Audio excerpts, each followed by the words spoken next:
इससे पहले वीडियो में हमने वृत्त के परिचय के बारे में पढ़ा था, जिसमें हमने वृत्त की स्पर्श रेखाओं के बारे में, वृत्त के केंद्र, वृत्त की त्रिज्या, वृत्त के व्यास, वृत्त की जीवा आदि के बारे में पढ़ा था। अब हम पढ़ते हैं प्रश्नावली 10.1, जिसमें वृत्त से संबंधित कुछ महत्वपूर्ण क्वेश्चन दिए हुए हैं जिनको हम हल करेंगे। जो इन क्वेश्चन में से एग्जाम में भी अधिकतर क्वेश्चन पूछे जाते हैं और बार बार पूछे जाते हैं, तो आप वीडियो को अंत तक जरूर देखें ताकि आपके एग्जाम में इनमें से अगर कोई सवाल आए तो वो आप हल कर सको। प्रश्नावली 10.1, प्रश्नावली 10.1 का पहला सवाल क्या है? पहला सवाल है, एक वृत्त की कितनी स्पर्श रेखाएं खींची जा सकती है? तो इसको कैसे समझेंगे हम कि ये एक वृत्त है। पहला सवाल है कि एक वृत्त की कितनी स्पर्श रेखाएं खींची जा सकती है। तो हम एक वृत्त बनाते हैं, उससे समझते हैं। ये हमने एक वृत्त खींचा, नॉर्मल सा कच्चा चित्र वृत्त का बनाया। ये इस पर कोई बिंदु लिया, ये बिंदु ले लिया, मान लिया अपन ने ये बिंदु लिया और इस पर एक स्पर्श रेखा खींचते हैं। तो वृत्त की एक बिंदु पर एक स्पर्श रेखा खींची जा सकती है। इसी तरह हम यहाँ कोई बिंदु लेंगे, उस पर एक स्पर्श रेखा खींच देंगे। यहाँ कोई बिंदु लेंगे, उस पर एक स्पर्श रेखा खींचेंगे। इसी तरह इस पर यहाँ कोई एक बिंदु लेके उस पर एक स्पर्श रेखा खींचेंगे। तो हम कह सकते हैं कि वृत्त के एक बिंदु पर एक स्पर्श रेखा खींची जा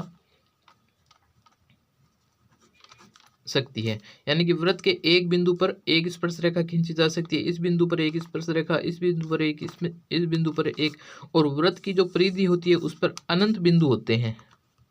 अनंत बिंदु होते हैं। वृत्त की परिधि पर अनंत बिंदु होते हैं, इसलिए वृत्त की परिधि पर अनंत स्पर्श रेखाएं खींची जा सकती है। तो इसका उत्तर हम कैसे लिखेंगे? इसका उत्तर हम लिखेंगे किसी वृत्त के किसी बिंदु पर एक व केवल, उत्तर लिखते हैं हम इसका, वृत्त की परिधि पर स्थित किसी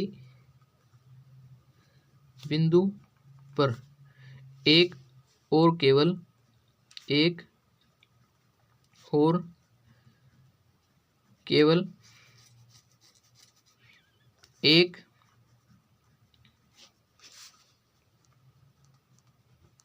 स्पर्श रेखा खींची जा सकती है।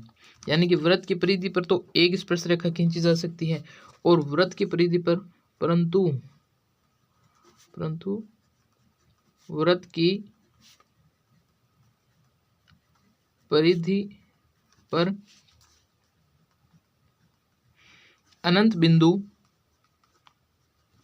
बिंदु उपस्थित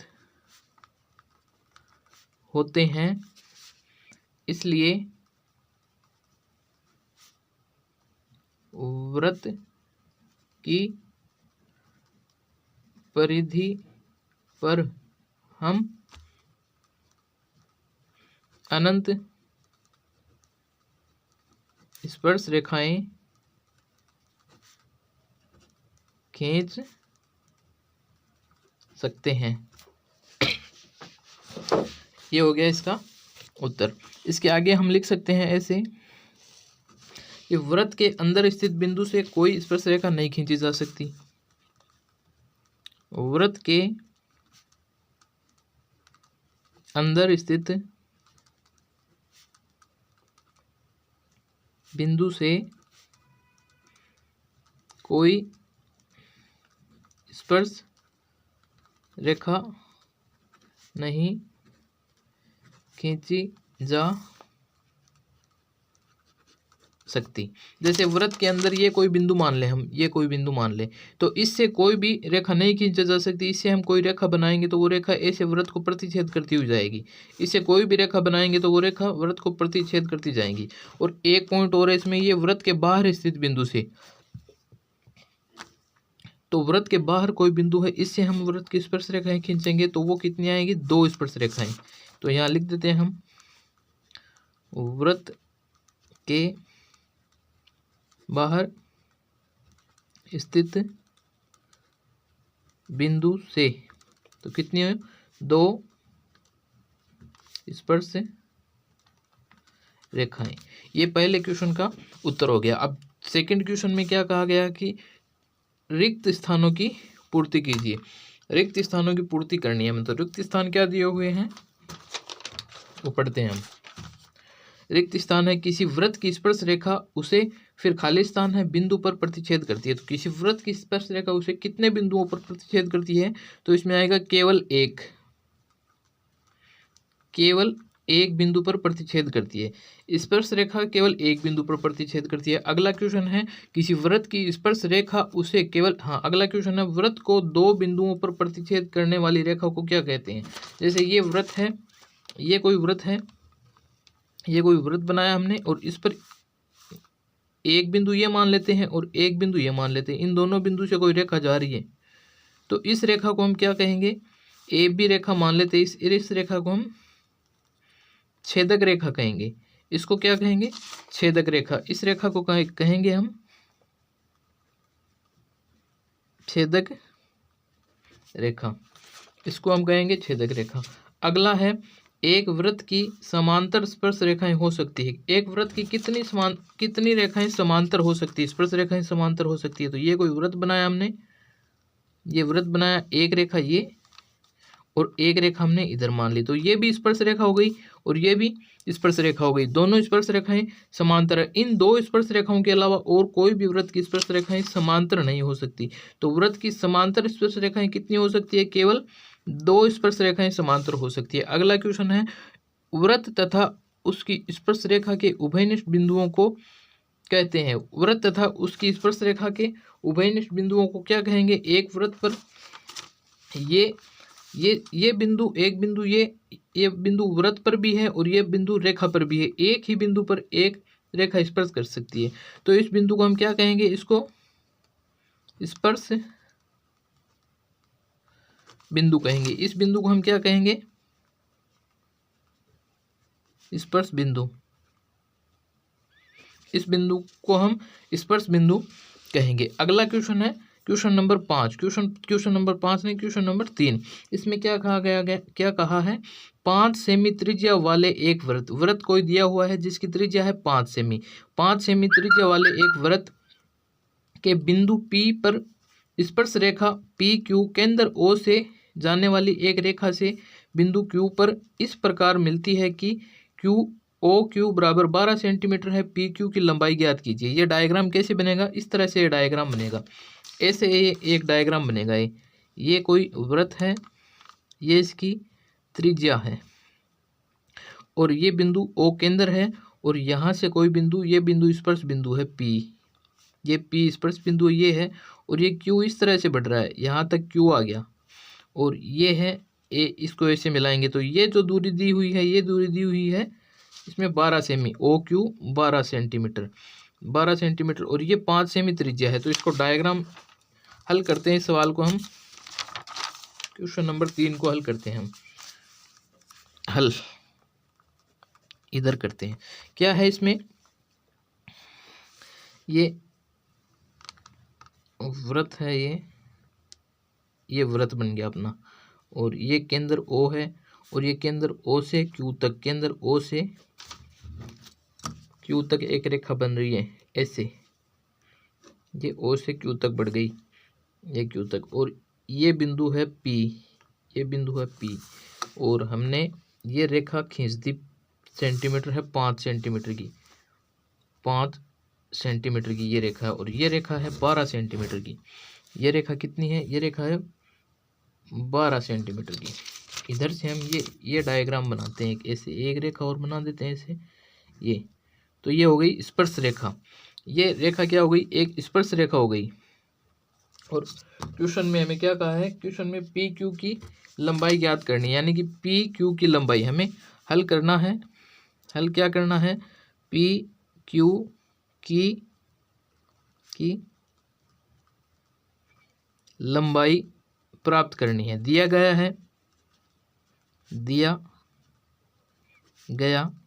है वृत्त की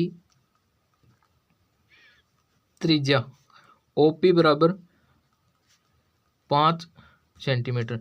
वृत्त के बाहर स्थित बिंदु से अच्छा OQ बराबर 12 सेंटीमीटर। तो पाइथागोरस प्रमेय से करेंगे हम। ये एक समकोण त्रिभुज बनेगा, ये तो समकोण हो जाएगा, ये 90 डिग्री का कोण बनेगा, 90 डिग्री का इधर। तो पाइथागोरस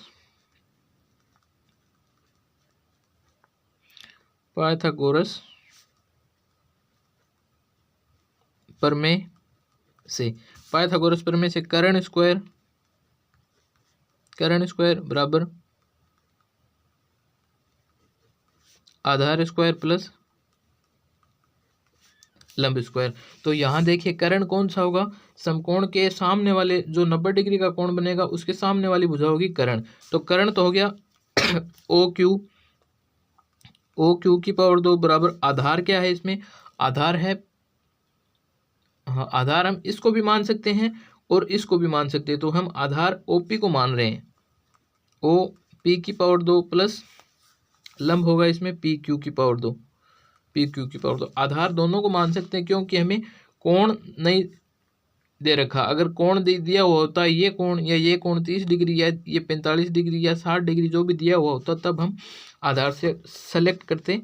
इसमें आधार नहीं दिया हुआ, इसमें सॉरी आधार नहीं, कोण नहीं दिया हुआ, तो हम आधार और लंब के बारे में जानकारी नहीं कर सकते। अब हम हमारे पास जो मान दिए हुए वो क्या है, OQ बराबर तो है 12 सेंटीमीटर, ये तो हो गया 12 सेंटीमीटर का स्क्वायर बराबर OP है हमारे पास 5 सेंटीमीटर स्क्वायर प्लस PQ है, PQ की पावर 2 है, PQ की पावर 2 है। तो इसको हम सरल करेंगे तो 12 का वर्ग तो होगा 144 बराबर 5 का वर्ग होगा 25 प्लस PQ की पावर होगी 2। और अगले स्टेप में क्या लिखेंगे हम, 144 माइनस 25 बराबर OP की पावर 2। और 144 में से 25 जाएंगे तब बचेंगे 119 बराबर OP की पावर 2। और अगले स्टेप में हम क्या लिख देंगे, OP की पावर √119। और इसका ये जो उत्तर आएगा ये कौन सा उत्तर हो जाएगा, ये उत्तर हो जाएगा इसका D। ये क्वेश्चन हो गया 3। अब क्वेश्चन 4 में क्या कहा गया है, एक वृत्त खींचिए और एक दी गई रेखा के समांतर 2 ऐसी रेखाएं खींचिए कि उनमें से एक स्पर्श रेखा हो तथा दूसरी छेदक रेखा हो। तो देखिए हम यहाँ करते हैं क्वेश्चन नंबर 4, क्वेश्चन 4 का हल करते हैं। ये हम कोई एक वृत्त खींचते हैं, ये मान लो ये कोई हमने वृत्त खींचा एक। आपको जो भी वृत्त बनाना है वो एकदम प्रकार से सही वृत्त बनाना है, ऐसे मेरी तरह नहीं बनाना, प्रकार से सही वृत्त बनाना है। और ये कह रहे हैं इसमें क्वेश्चन में क्या कहा गया है, एक उनमें से एक ये तो वृत्त हो गया, इसके बराबर में हम ये कोई एक रेखा खींच लेते हैं। ये एक रेखा हो गई, ये रेखा हो गई PQ, रेखा P और ये रेखा Q, और ये वृत्त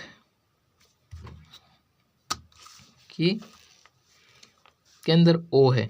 अब ये कह रहा है एक तो इसमें स्पर्श रेखा खींचनी है, इस जो बाहर रेखा खींची है इसके समांतर और एक दी गई रेखा के समांतर 2 ऐसी रेखाएं खींचने की, उनमें से एक स्पर्श रेखा और दूसरी छेदक रेखा। तो ये तो इस रेखा के इस रेखा की समांतर खींचनी है, तो ये तो इसके समांतर स्पर्श रेखा हो गई और ये इसके समांतर छेदक रेखा हो गई। तो स्पर्श रेखा को हम L और M नाम दे देते हैं और इस छेदक रेखा को हम दे देते हैं AB। इसलिए यहाँ लिखता हूँ मैं समांतर वृत्त के बाहर स्थित रेखा, वृत्त के बाहर स्थित रेखा PQ, अगली लाइन में रेखा PQ के समांतर स्पर्श रेखा, स्पर्श रेखा क्या है LM तथा रेखा PQ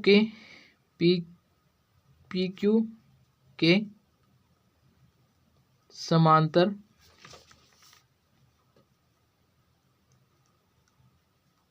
छेदक रेखा क्या है छेदक रेखा है ए बी, जो कि हमारा आंसर हो गया।